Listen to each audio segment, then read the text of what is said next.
বিসমিল্লাহির রহমানির রহিম। আসসালামু আলাইকুম viewers. Welcome back to my channel FD cooking studio. Viewers আশা করি সবাই ভালো আছেন। তো আমি আজকে মজাদার একটি সহজ ডেজার্ট আইটেম শেয়ার করব। আর এটি অনেক কম সময়ে খুব সহজে তৈরি করা যায়। মেহমান আসলে বাচ্চাদেরকে খুব কম সময়ে তৈরি করে দিতে পারেন। তো ভিউয়ার্স এত মজাদার এই ডেজার্ট আইটেমটি সহজভাবে কম সময়ে কিভাবে তৈরি করা যায় আমি তাই আজকে দেখাবো। তো ভিউয়ার্স আমার ভিডিওটি যদি ভালো লাগে থাকে অবশ্যই লাইক, শেয়ার, কমেন্ট করবেন। আর আমার চ্যানেলটি অবশ্যই সাবস্ক্রাইব করে দিবেন। তো ভিউয়ার্স আমি যা যা উপকরণ নিয়েছি সব উপকরণ দেখাচ্ছি। তো আমি এই যে এখানে দুধ নিয়েছি ১ কেজি পরিমাণ, সেমাই বনফুল লাচ্ছি সেমাই নিয়েছি ১ প্যাকেট, আম টুকরো করে কেটে নিয়েছি ২টি, আমের কাত তৈরি করে নিয়েছি ২টি আম মাঝারি সাইজের। আর এখানে আমি দারচিনি, এলাচ, তেজপাতা নিয়েছি। তো প্রথমে আমি যে দুধটা আছে সেটাকে একটু জাল করে ঘন করে নিব। আপনারা চাইলে অল্প জাল করে পাউডারের দুধ দিতে পারেন। তো আমি আজকে সহজভাবে কম সময়ে কিভাবে তৈরি করা যায় সেই রেসিপিটি তৈরি করছি। আর এখানে আমি দারচিনি, এলাচ, তেজপাতা টুকরোগুলো দিয়ে ভালো করে জাল করে নিব। আর অল্প পরিমাণে চিনি দিয়ে দিব।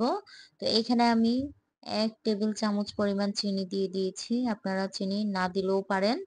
আর যদি চিনি বেশি দেওয়ার দরকার হয় দিতে পারেন। তো আমি এখানে পরিমাণ মতো চিনি দিয়েছি। দিয়ে আবারও ভালো করে জাল করে নিচ্ছি।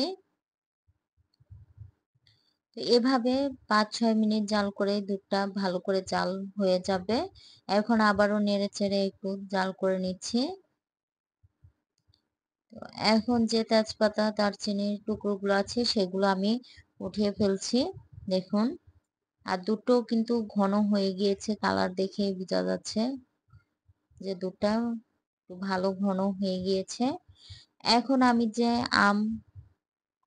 আমের কাত তৈরি করে নিয়েছিলাম সেগুলো দিয়ে দিচ্ছি। তো আপনারা চাইলে আরো মিক্স করেও দিতে পারেন। আমি অল্প মিক্স করে নিয়েছি। তো এখন ভালোভাবে আমি নেড়েচেড়ে ঠান্ডা করে নিব। তো আপনারা চাইলে দুধটা ঠান্ডা করেও আমের কাতটা দিতে পারেন। আর দুধ গরম অবস্থায় দিলে ছানা হয়ে যেতে পারে। তো ভিউয়ার্স দুধটা ঠান্ডা করে আমগুলো দিলে ভালো হবে। এখন আমি একটি ডিশে যে মিশ্রণটা তৈরি করে নিয়েছি সেটা ঠান্ডা করে দিয়ে দিয়েছি। এখন যে সেমাইগুলো আছে সেগুলো দিয়ে দিলাম। দিয়ে আ ভালো করে চামচের সাহায্যে ভালো করে পরিবেশন করে নিব। তো দুধটা কিন্তু ঠান্ডা করে এই সেমাইগুলো দিতে হবে। গরম অবস্থায় একদমই দেওয়া যাবে না। গরম অবস্থায় দিলে সেমাইটা অনেক সিদ্ধ হয়ে যাবে। তাই একটু ঠান্ডা করে দিতে হবে। এখন আমি আবার উপর দিয়ে যে দুধের মিশ্রণটা আছে সেটা দিয়ে দিলাম। তো এরকম ডেজার্ট আইটেম তৈরি করে নরমাল ফ্রিজে কিন্তু রাখা যায়। আর উপরে আমি এখানে ফ্রেশ দুধ দিয়ে দিয়েছি। আপনারা চাইলে নারকেল কুচিও ব্যবহার করতে পারেন। আর যে আমের টুকরোগুলো নিয়েছিলাম সেগুলোও দিয়ে দিচ্ছি। তো এখানে আপনারা চাইলে বাদাম কুচি দিতে পারেন। পেস্তা বাদাম কুচি করে দিতে পারেন। তো আমি আজকে ঘরে থাকা যে সহজ উপকরণগুলো আছে সেগুলো দিয়ে আপনাদেরকে পরিবেশন করে দেখাচ্ছি।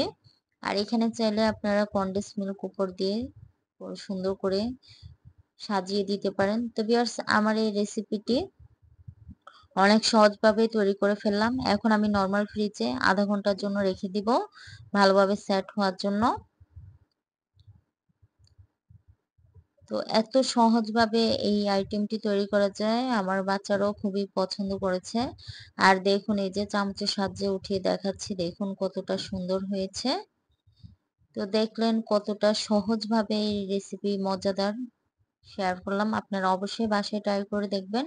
কেমন হয়েছে কমেন্ট করে জানাবেন। ভালো থাকবেন। আসসালামু আলাইকুম। আল্লাহ হাফেজ।